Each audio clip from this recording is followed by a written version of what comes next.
Hi guys! Ngayon ay magluluto tayo ng adobong manok.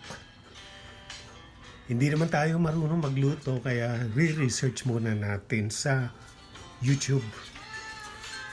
Ayan. Itong luto na to. Kopyahin natin to.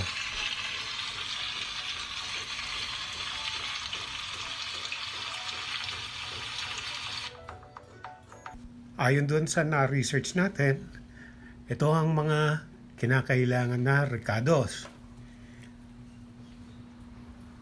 Una, hindi yan, ako yan. Una ay ang bawang. Yan, bawang. Buksan mo muna eh. Mantika. Ayan. Bawang, sibuyas, tapos merong laurel. Ayan ang gagamitin natin. Kasi ang sabi doon, gigisahin muna ang manok. Yang manok na yan, gigisahin muna. So, paano gigisahin? Siyempre, yung kawali, pag mainit na, lagyan natin ng mantika. Nasaan yung mantika? Ilagay mo na yung mantika. Oy, huwag ka nang hawak ng hawak yan. Mantika. Yan. Nakakita niyo na. Sige pa. Dagdagan mo pa. Dagdagan mo pa. Okay.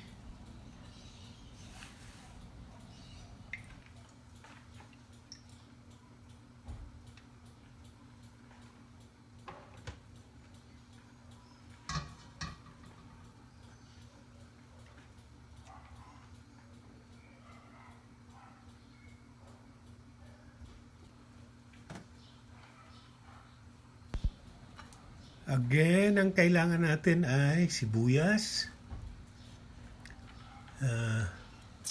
Yan. Uunahin natin sibuyas. Bango.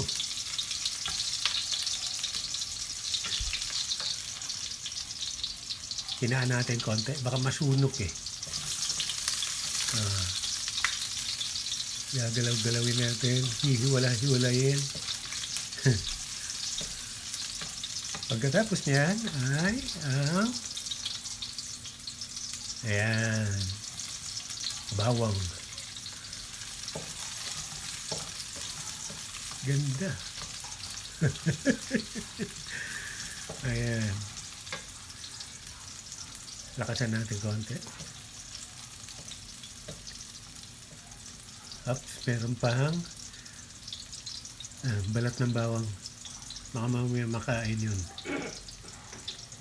Susunod natin gagawin ay lagay na natin yung gigisahin natin. Ano nga ba yun? Siyempre, adobo. Yung manok na ating aadobohin. Halo-halo. Yan ang sabi doon sa YouTube eh. Yan. Gaganan nila. Sabi, sundan lang natin sinasabi nila. Ang sabi doon sa YouTube, pagka mag-gisa ka ng karne ng manok para sa adobo, hindi naman kailangan na lulutuin mo ng gusto. Okay na yung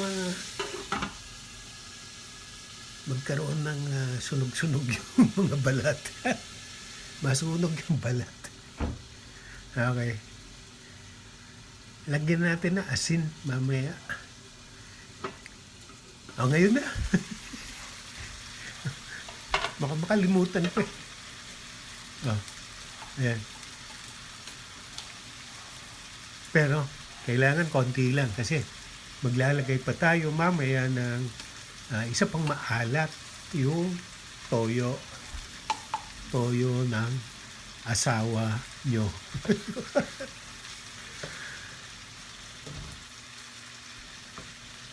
Titignan nyo kung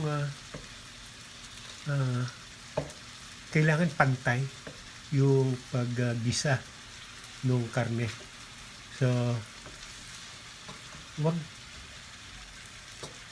masyadong luto. Hindi naman kailangan na masyadong luto. Huwag kayong mag-alala kung dumidikit yung karne. Okay lang yan. Didikit talaga yan. Pero maya-maya, pagka maglalagay na tayo ng tubig, yan ay hihiwalay na sa kawali. Okay, takpan muna natin at hayaan natin maluto ng konti yung kabilang side ng karne.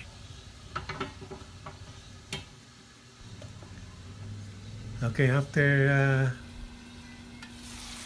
3 minutes, titignan natin kung ano na nangyari sa loob. Ayan, medyo nagiging brown na yung karne. Takpan natin ulit. Hayaan natin siyang mas maluto-luto pa ng konti. Pagkatapos, baliktarin uli natin para pantay ang kulay niya. Hindi yung namumutla dun sa kabilang side. Kulay brown naman sa kabilang side. Again, hayaan nyo kung dumidikit-dikit siya sa kawali. Mamaya ay maghihiwalay din yan. Okay, kapag luto na ng bahagya ang karne, ang susunod natin gagawin ay maglalagay tayo ng toyo. Yan, toyo na Silver Swan ang gagamitin ko na toyo. So,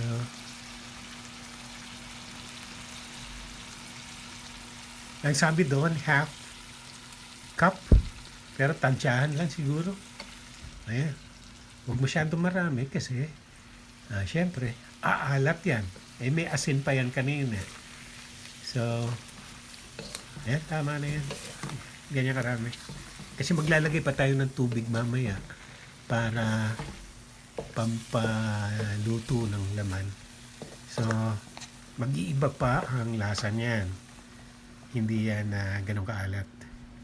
Okay, ngayon, ilalagay naman natin ng laurel. Lagay na natin, baka mamaya makalimutan pa. Okay, tapos, lagyan din natin ng kaunti lang na paminta. Ayan, kaunti. Dagdagan pa ng kaunti. Ayun. Tapos halo ka yan. Tapos maya-maya, luto na yan. Tingnan mo. Ayun, oh. May patatas pa. Di ko napakita kung paano nilagay patatas, pero okay na yan. Okay, thank you. Ang sarap nito. Kakain na.